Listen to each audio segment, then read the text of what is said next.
সূরা ইখলাস কখন পাঠ করলে সাথে সাথে ফল পাবেন? সূরা ইখলাস হচ্ছে পবিত্র কোরআনুল কারীমের ভিতরে ছোট্ট সূরা যে কয়টা আছে, সূরাতুল আসর, সূরাতুল কাউসার, সূরাতুল ইখলাস। এই সূরা ইখলাস হচ্ছে সবচেয়ে ছোট সূরার ভিতরে অন্যতম একটি সূরা, তবে ফজিলত হচ্ছে অনেক বেশি। এই সূরাটা এমন একটা সময় আল্লাহ তাআলা নাজিল করে দিয়েছেন যখন আল্লাহ রাসূল সাল্লাল্লাহু আলাইহি ওয়াসাল্লাম মানুষের কাছে দ্বীনের প্রচার করতে লাগলেন, মানুষের কাছে দাওয়াত দিতে লাগলেন আল্লাহ তাআলা। তখন কাফেররা আল্লাহ রাসূল সাল্লাল্লাহু আলাইহি সাল্লামকে প্রশ্ন করলো যে, মুহাম্মদ, আমরা তো কোটি কোটি দেব দেবতার পূজা করি, তারা আমাদের সব সমস্যার সমাধান দিতে পারে না। তুমি যে আল্লাহর দাওয়াত দাও, সে আল্লাহ কয়জন? সে আল্লাহর ছেলে মেয়ে কয়জন? সে আল্লাহর পিতামাতা আছে কিনা? এই ধরনের প্রশ্ন যখন করেছে, তখনই আল্লাহ পাক রব্বুল আলামিন এই সূরাকে নাজিল করে দিয়েছেন। কুল হুয়াল্লাহু আহাদ আল্লাহুস সামাদ লাম ইয়ালিদ ওয়া লাম ইউলাদ ওয়া লাম ইয়াকুল লাহু কুফুয়ান আহাদ। আল্লাহ রাসূল সাল্লাল্লাহু আলাইহি ওয়াসাল্লামের কাছে এই সূরাকে নাজিল করা হয়েছে, হে নবী আপনি বলে দেন, আল্লাহ তাআলা এক, অদ্বিতীয়। আল্লাহ তাআলার সাথে কারোর সাথে শরীক করা যাবে না। সবসময় খেয়াল রাখতে হবে, আল্লাহ তাআলা এক, অদ্বিতীয়। তার কোনো ছেলে সন্তান নাই, তার কোনো মেয়ে সন্তান নাই, তিনি কারো থেকে জন্ম নেন নাই এবং তার থেকেও কেউ জন্ম নেয় নাই। আল্লাহ তাআলার পরিচয় সূরার ভিতরে রয়েছে।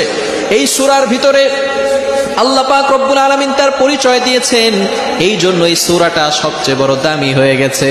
যদি কোনো ব্যক্তি এই সূরাটাকে একবার পাঠ করে, তাহলে পবিত্র কোরআনুল কারীমের 10 পারা কোরআন পড়লে যে সওয়াব হয়, সেই সওয়াব আল্লাহ তাআলা তার আমলনামায় দিয়ে দেন। বানিয়ে বলছি না, আল্লাহ রাসূল সাল্লাল্লাহু আলাইহি সাল্লাম নিজে বলে দিয়েছেন। মুসলিম শরীফের 811 নম্বর হাদিসের ভিতরে আসছে, যদি কোনো ব্যক্তি একবার সূরা ইখলাস পাঠ করে, পবিত্র কোরআনুল কারীমের 10 পারা পড়লে যে সওয়াব হয়, সেই সওয়াব তার আমলনামায় দিয়ে দিবে।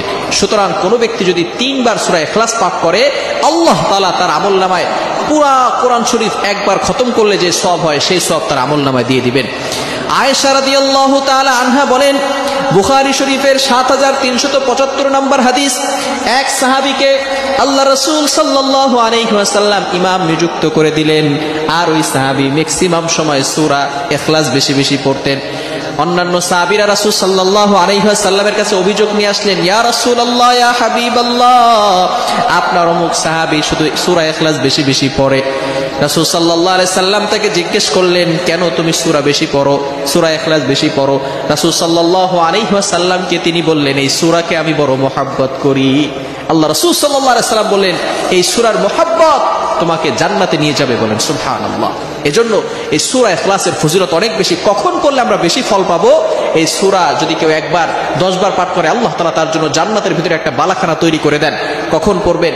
এই সূরাটা হচ্ছে আসরের নামাজ, বিশেষ করে জুমার দিন, শুক্রবারে আসরের নামাজের পরে এবং মাগরিবের পূর্বে, এই সময়টা যদি আগে দুরূদ শরীফ এবং পরে দুরূদ শরীফ, মাঝখানে সূরা ইখলাস 10 বার পরে আপনি আল্লাহর কাছে দোয়া করেন, যা দোয়া করবেন আল্লাহ তাআলা সব দোয়া অ্যাকসেপ্ট করে নেবেন, কবুল করে নেবেন। এই সময়টা খুবই গুরুত্বপূর্ণ একটি সময়। এই সময় আগে দুরূদ শরীফ পড়বেন, এরপরে আপনি সূরা ইখলাস বিসমিল্লাহ সহকারে 10 বার পড়বেন, শেষে আবার দুরূদ শরীফ পড়ে আল্লাহ তাআলার কাছে দোয়া করবেন, আল্লাহ তাআলা আপনার সকল দোয়া কবুল করে নেবে। বলেন সুবহানাল্লাহ। এজন্য এই সূরা ইখলাসের আমল আমরা করতে পারবো তো ইনশাআল্লাহ? সূরা ইখলাসের ভালোবাসা আমরা অন্তরে ফিট করতে পারবো তো ইনশাআল্লাহ?